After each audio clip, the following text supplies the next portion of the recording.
E aí, meus queridos, tudo certinho? Pois bem, chegamos à última aula do nosso livro 2, o nosso livro azul. Então, eu solicito que vocês abram aí o material de vocês lá na página 46 e trabalharemos aí até a página 53, que é a última página do nosso livro 2. Então, quer dizer que na próxima aula já estaremos no livro verde, que é o livro 3, certo? Vamos lá? O conteúdo em que nós vamos trabalhar hoje é sobre a questão da mineração. A mineração, que é uma atividade do setor primário, junto à agricultura, junto à pecuária, então temos também a mineração. E que no Brasil ela é muito praticada. Existem diversas modalidades. Uma delas, por incrível que pareça, é a extração de água. Água essa que é utilizada no nosso dia a dia. Sim, muitos locais fazem extração de água do subterrâneo, apesar de não ser algo que seja, digamos assim, tão permitido. O ideal é que a retirada dessa água seja feita dos rios, de cachoeiras ou até mesmo reservatório a partir da chuva. E a retirada de água do subsolo, a extração de água, na verdade ela não é tão bem aceita. Principalmente nas áreas onde se tem um relevo chamado de relevo kárstico, onde este relevo, esse solo é facilmente diluído pela água. Resultado, a partir do momento em que o relevo kárstico, começam a retirar a água dele, lá daquele solo, geralmente ficam as cavernas. Por ser um relevo mais mole, o risco de um desabamento, de um deslizamento de terra é muito grande, principalmente um desabamento. Lá na página 46 do livro tem duas imagens que trabalham sobre o relevo kárstico, certo? Que eles mostram como que acontece. Também já havíamos falado lá na videoconferência sobre desabamento devido a esse tipo de situação, certo?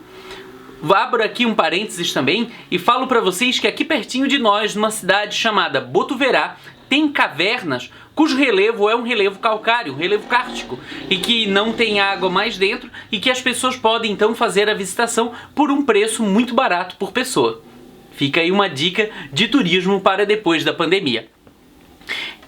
Na questão da exploração de outros minérios, como minério de ferro, minério de cobre, a bauxita, entre outros, o Brasil ele é um grande minerador.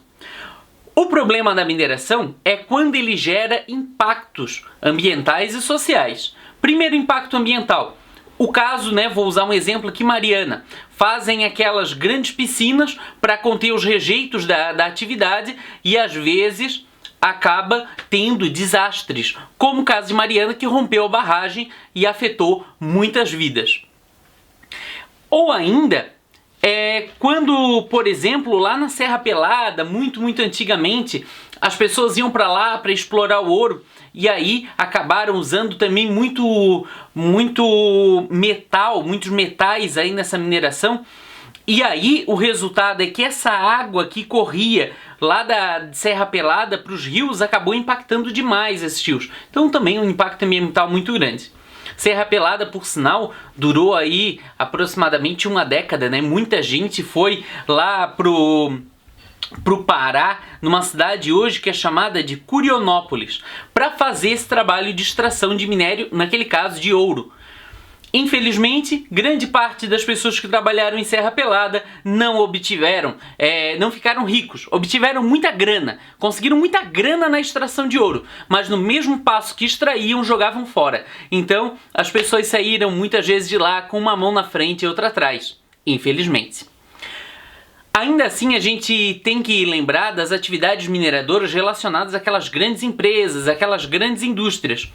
O grande problema do Brasil nessa atividade é que a gente acaba vendendo o minério com pouco beneficiamento. O que é isso? A gente vende ele geralmente in natura, ou ele é trabalhado pouquíssimo para ser vendido. O resultado é que o lucro é muito baixo. Também, em nível de economia, a gente fica à mercê da economia global. Então, se o valor daquele produto aumenta, muito que bem, mas se o valor abaixa, muitas vezes o preço joga lá embaixo e aí aquela empresa que fez aquele trabalhão para explorar acaba lucrando pouquíssimo. Por isso que é interessante o beneficiamento quase que total ou até mesmo total dos minérios que são extraídos. Aí sim daria muito lucro, aí sim seria uma atividade muito rentável ao nosso país.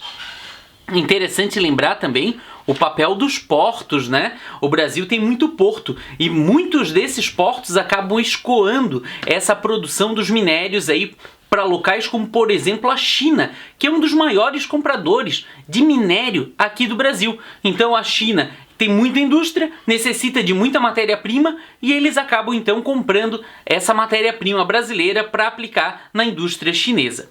Se você der uma olhadinha na página 52, você vai ver as grandes fontes de minérios que o Brasil tem. Então ele cita alguns casos como cobre, estanho, ferro, manganês, ouro, nióbio, bauxita, níquel.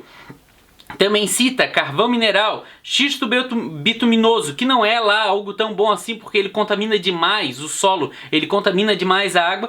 E por último, o petróleo. O petróleo, o Brasil tem um grande lucro. Afinal de contas aí, é um produto que necessita para base de muitas coisas. Uma delas é o combustível, mas também para plástico, para pintura, né, para tinta, entre outras coisas.